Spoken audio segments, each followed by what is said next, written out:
What I want to share today, and not only share but give you an experience of, is your own sacred masculine energy and your own sacred feminine energy. And I wanted to share that we can live our heaven on earth right now. It's right here, right? And I'm getting a lot of shakes of heads. We can live our heaven on earth right now, right here, when we follow divine. When we follow how divine has been doing it, higher intelligent, creator, source. And that is when we co-create, just like divine is doing it, when we co-create in our sacred masculine energies and our sacred feminine energies. Because for so long, we have been fragmented for thousands and thousands and thousands and thousands and thousands and thousands of years. It has been in the sacred masculine energy. So much so now that he is so tired, he is so bone dead tired that he's wounded. He's not sacred anymore. He is wounded and he's tired and he wants support. And it hasn't been safe for anyone. And I hope we know we're not talking about gender here at all. We all have sacred masculine and we all have sacred feminine, just as the creator is. But it's been masculine and it hasn't been safe for us to be in our feminine until right now. So I know the world feels unsure and unsafe and rocky and unsettling right now, but I'm here to share a different perspective. I see us right now as that wounded masculine that wants to oppress and control. He is holding on for dear life. It is his last attempt, because we already know that the feminine is rising, and we're designed to co-create together. And it is the first time in thousands of years that it is safe for us to be in our feminine. Holy crap, this is the first time that it is safe for all of us to be in our feminine. Do we know what is happening right now? I've got goosebumps. So before I go too much into my teaching, I want to give us an opportunity to feel our own feminine energy. You could have been anywhere today and you chose to came here. And I'd like for you to be able to connect inside with your own heart, to feel what you need out of today. So if you would, please close your eyes. Feel your feet on the ground and shift within your soul from the doer to the beer. There's nothing here that you have to make happen. There's nothing that you need to change today. Be. Invite a feeling of softness in your legs. Let yourself be held. Feel that. Feel softness in your belly, softness in your heart. Feel your whole self from the inside. Feel it from your heart. Why are you here today? Feel from the quiet voice inside. What do you need? Let your palms turn up. Feel your body being held in the chair, that you will receive what you need when you listen inside. When you check in with her to, are we okay? I know I've been busy. And you check in with your masculine, am I living our truth? Is there something I've forgotten? Is there something that you want me to know? Now take a deep breath in. Really receive. The only work you have to do is really engage your diaphragm and just take it all in and hold that breath in your body. Receive the energy, the healing, and then open your mouth and let it fall out your mouth slow, like you're cleansing your body from top to bottom. And give yourself that again. Take a deep breath in. Hold it in your body. Don't hold back. Hold that energy in. And now let it out slow. Feeling yourself being cleansed from top to bottom. Feel yourself receiving one last time. Breathe in as much as you'd like. And now feel the safety and let it all out. Know that you are held in the chair. You are supported. And slowly come back to the room. Remembering why you're here. Remembering what you need. See, we've been conditioned to seek truth outside of ourselves. And in just that short 4 minutes is how we can live life, is seeking truth from the inside, from our soul, from our heart, which is our sacred feminine energy. We're conditioned to see the truth in our elders, in our leaders, in our books, as something outside of ourselves. And none of those things are bad. We need them. But we can trust what is true for us based on the inside, what we feel about it. We've been taught that logic trumps intuition. Logic is masculine energy. Intuition is feminine energy. So we've existed in a world where we continually repeat patterns because logic is the brain, is reasoning, is our masculine's job to protect us. But all he has is the past to pull from. Why we continue as a world, as a culture, to repeat patterns over and over again. The feminine is in intuition. It is her job to birth something brand new.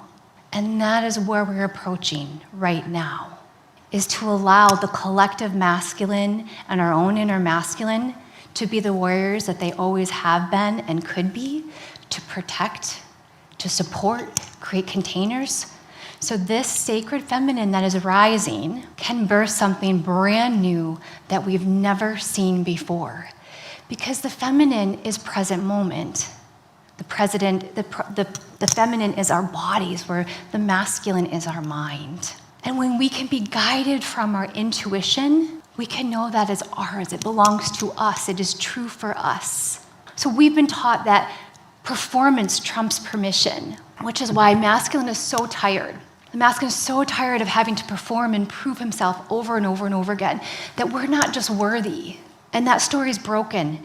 It is fragmented. That we can have permission to live in the feminine, which is living in permission. Could you imagine making decisions based on what feels good for you? From the yes, checking in. Does this feel good? Yes, it feels good. Okay, I'm going to do that. But instead, our masculine energy has just felt like he's had to warrior on, push, hustle, force, prove himself, that we don't have to crawl on our knees begging for forgiveness, that we are enough, just inherently who we are. And when we start living from an energy of permission, right, instead of performance, the whole paradigm is going to change. And we now, because of this imbalance, we have a culture that doesn't know how to receive. And for us to be in our feminine energy, we have to be receiving centered. We have to know how to receive. So even think of your own life. Are you that person that always is doing all the time? And you have a little discomfort in trusting others to take the wheel, and you're always checking on people, micromanaging your work, your people, your kids, your spouse? Or do people just naturally give to you? That's the difference between masculine and feminine energy. We want to be balanced in the both. And when we can be receiving centered, we're balanced, right? Our nervous system is balanced. We're present. That is the difference. We don't feel like when someone gives to us, we don't feel like, well, what do we have to do in return? Well, what can I give to them?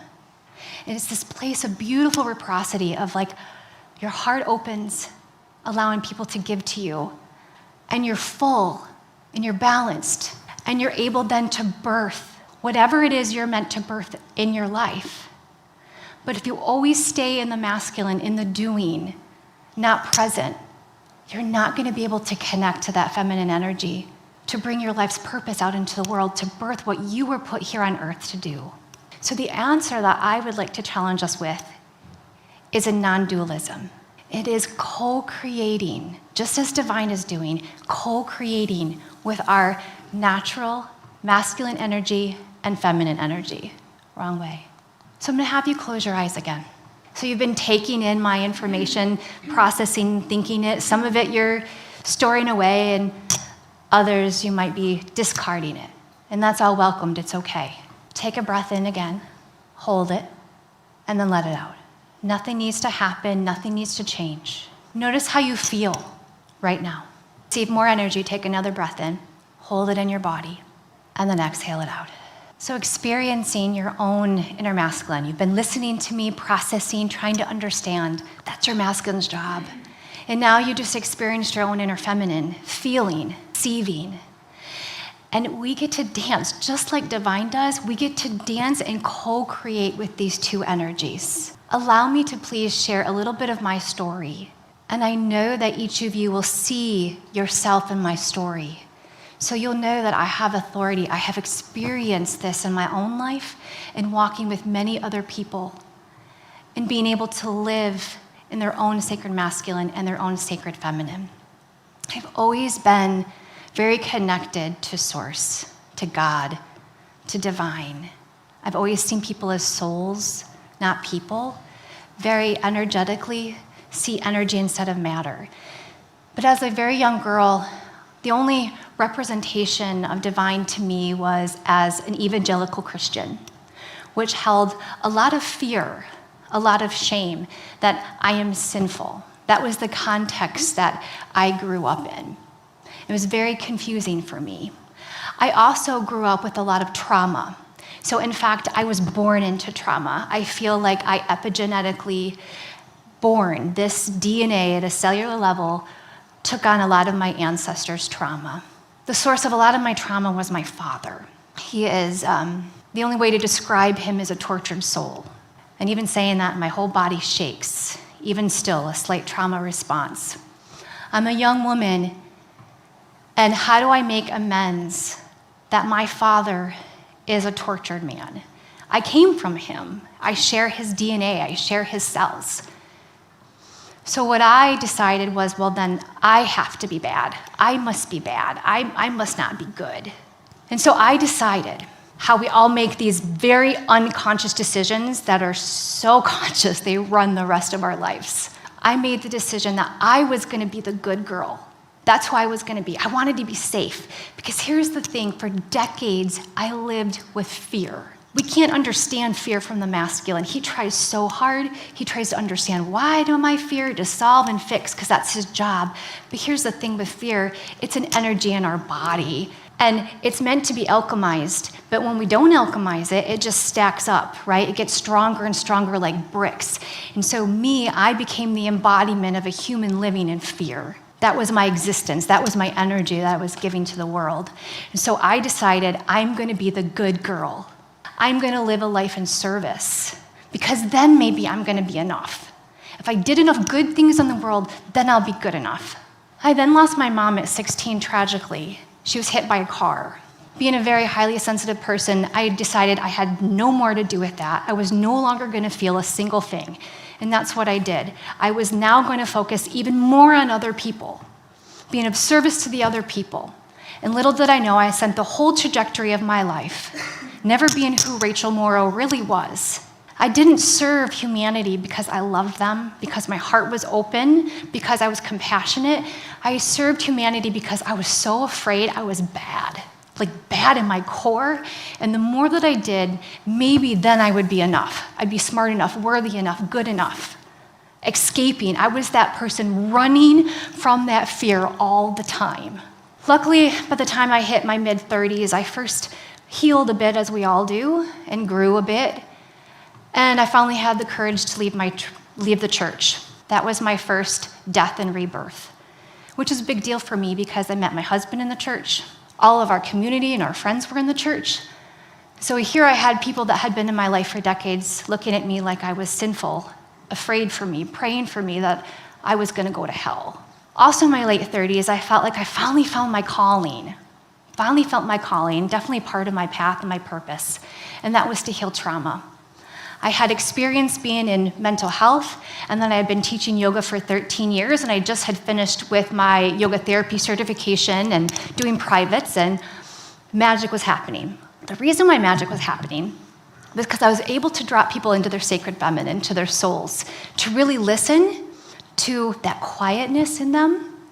You guys ever have that moment when it's like that light bulb moment? There's no doubt that something from in you is talking. And I was able to access people in those moments. And then I was able to use masculine energy to say, well, what does that mean? And how does that look like for your life and changing your life? And I thought, this is it. This is it. This is how I can make a difference. And it's all very egocentric, right? You can hear that. It's all me running from my true self. So I spend 4 years studying trauma. I go to the best school. I go to the trauma center. If anyone knows Bessel van der Kolk, I actually studied with him for a whole year. Not because this was my dharma, because it meant so much to me, but because I wasn't good enough. I wasn't worthy enough. I have a lot of credentials at the end of my name because I never felt good enough. Who Rachel was just wasn't good enough. I had to prove it over and over and over again. So I spent all this time building a business in healing trauma, and I actually do pretty well. I'm one of the leaders in trauma in this area, and hundreds of people have taken trauma-informed programs from me. I'm being invited to travel all over the world and speak on this. I've written curriculum and programs, and every time that $20,000 check comes in, and they came in a lot, every time I sold out another program, someone else bought something from me, I would slightly feel more safe. Like, okay, now I'm okay. Because I had a lot of scarcity wounds too. Now I'm good enough. Now I'm okay. But as you can see, it was just me maladaptively covering up what was really underneath. But still at that point, I still didn't feel good enough. I still didn't feel worthy. I still wasn't my true self at all. I was 40 years old, and I guess from the outside, I would look successful. And I started to study from indigenous cultures.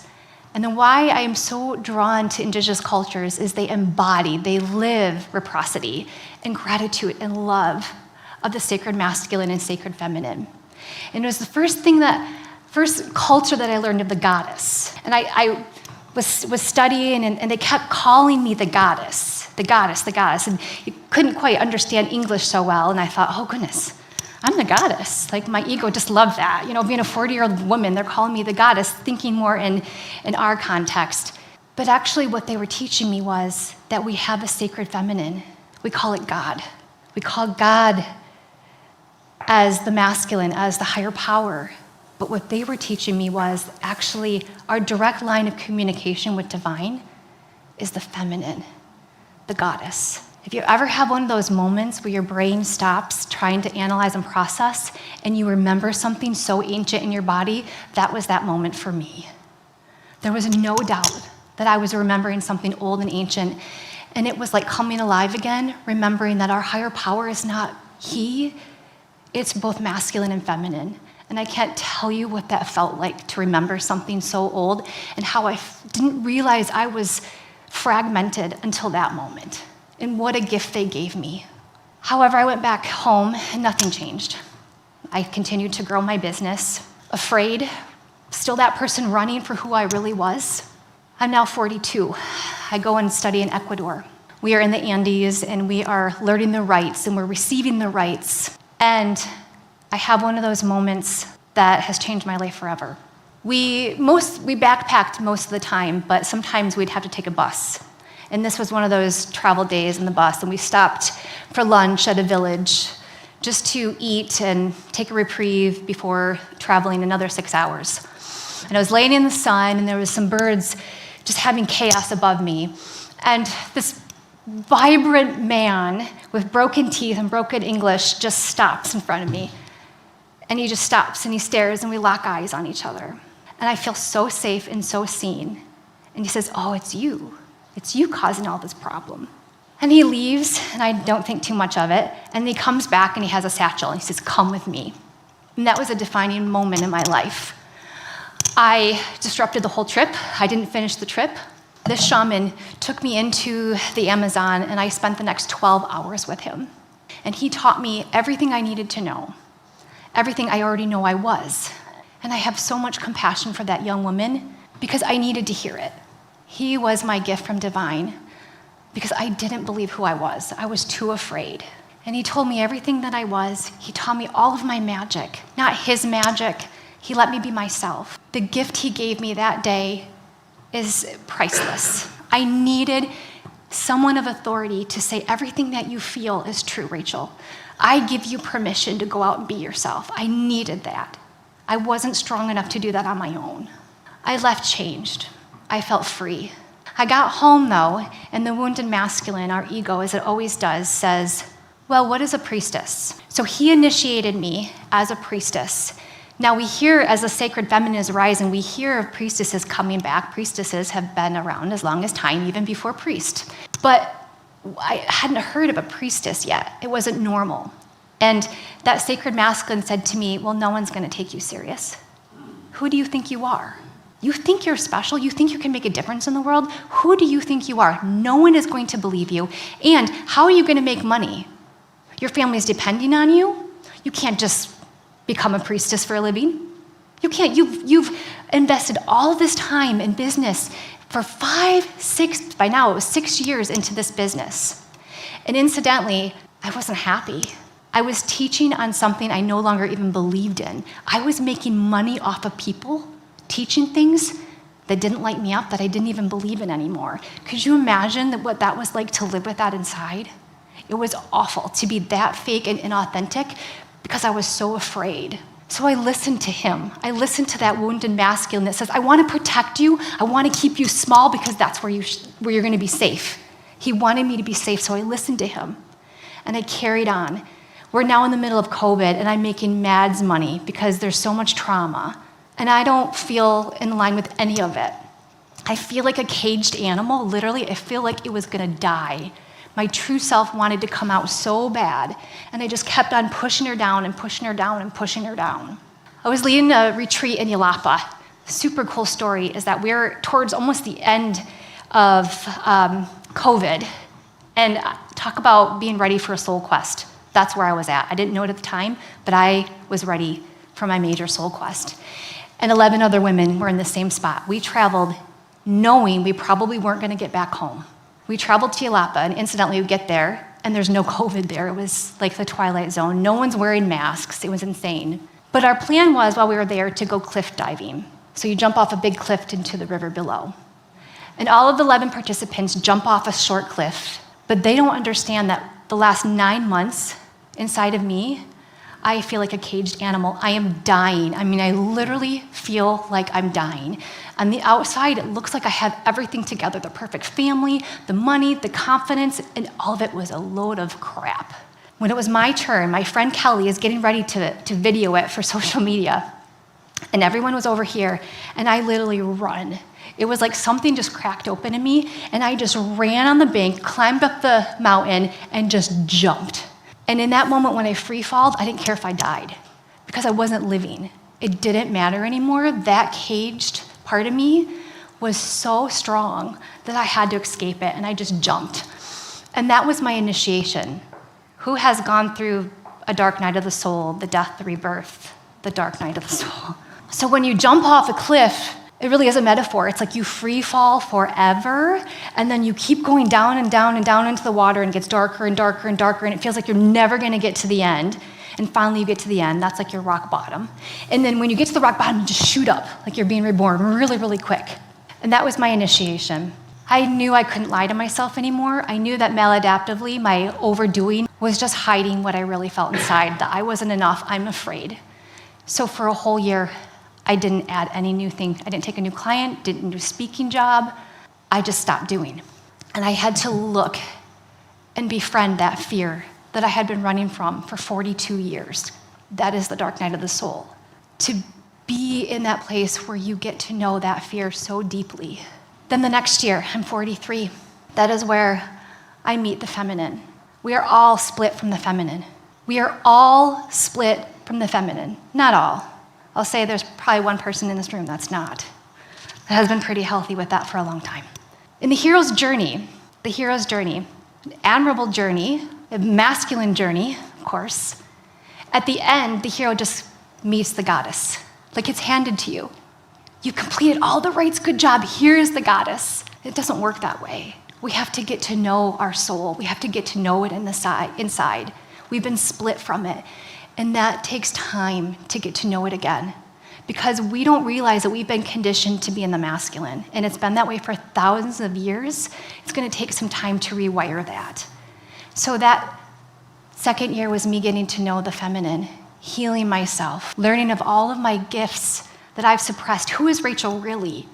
Who is this priestess? Fourth year was really learning, how do I live in co-creation?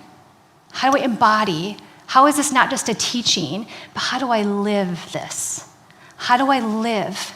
When you're going through that death and rebirth, what it teaches you is to trust your soul.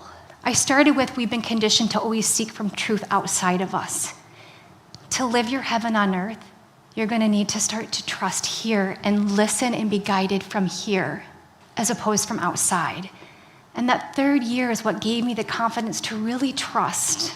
I'm going to be okay. I'm going to be safe from listening and living from my heart. And so now I get the privilege. It's not always perfect. It's always a check-in of what does it look like to live my true self, co-created in this life with my masculine energy and my feminine energy. It looks like a lot of awareness, a lot of listening and feeling above all else. It's my heart then telling my masculine, this is what I feel. Can you make this happen? It's a co-creation in my life. And that's what I want to encourage you all to be able to experience in your own shape, way, and form. So I want to start with something that's dear to me, and that's Mary of Magdalene. I don't feel that Jesus did it alone. I feel like all things, they were the embodiment of the masculine and feminine. We know that Mary was his beloved. Was she his wife? We don't know. We'll never know. But we know that those two co-created together. So I want to start with a few verses from the book of Mary. The Savior answered, "There is no sin. There is no sin. It is you who make sin exist when you act according to the habits of your corrupted nature. This is why the good has come into your midst." What I think Jesus is saying here, and Mary, is that sin is a universal construct. And I know everyone in this room knows that sin is a universal construct. It's a limiting belief. One time there was a teacher, he said to me, one day, Rachel, you will wake up and you will see. You will see that everything around you has been a lie. And I was like, what are you talking about? And that's exactly what it feels like. We wake up and we realize that we can live in permission. We can live in expansion. We have permission.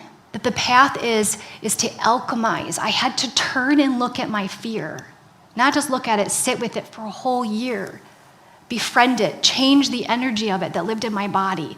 That is the work that Mary and Jesus are calling us to do, to live consciously, to alchemize those patterns, to befriend our fears. Then she goes on to say, but if you are to know and understand the all, then you must come to know the light that is within you.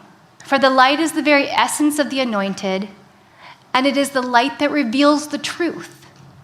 Do not look for the light in the sky or in the earth or in anything outside of you. Look only for that which is within you, for it is only there that the truth shall be found. So what I think that they're saying there is that truth isn't in the doctrine. The truth is within us. It's in our hearts. It's what we feel inside. The ultimate truth is your own essence. That's the sacred feminine. How you feel about something in your own body, in your own soul, in your own being, in your own knowing. Then let me jump to the Gospel of Thomas 22. Jesus said to them, when you make the two one, and when you make the inner as the outer, and the outer as the inner, and the above as the below, so that the male will not be made male, and the female will not be female, then you should enter the kingdom. He's not talking about gender. He's not talking about men becoming men, women becoming women. He's talking about becoming one. It's the sacred union, not between people, but the inner landscape. He's speaking of alchemy. Jesus, right, was definitely a mystic. He's speaking that our heaven on earth is when we become one. That is the kingdom. That is the key to living our heaven on earth. So I wanted to give you all this. Many of you don't know, but off and on I've been attending Unity, and it's the first place that I felt like home, the first place that I've been able to show up in my sacred feminine and feel safe. Gospel of Thomas 23, he then goes on to say, I shall choose you, 1 from 1,000 and 2 from 10,000, and they shall stand as a single one. I wanted to share this with you all, because what I think Jesus is saying here is he is acknowledging in his teaching the rarity of true human awakening. And I see a movement here at Unity. I see something shifting and changing here. I will say not because Unity's doctrine or that the people here are better, but what I'm feeling and what I'm seeing is people that have the courage to shed division. I feel, and I can definitely be wrong, I'm wrong all the time, that's the answer. Our government just shut down because of two polarities. One, if you notice, is masculine in nature, one is feminine in nature. They both need to be here. They both, we need to shed division and we need to become one. And I see that here. I see that all of you have the courage to do that, to go against the grain, to go against the norm.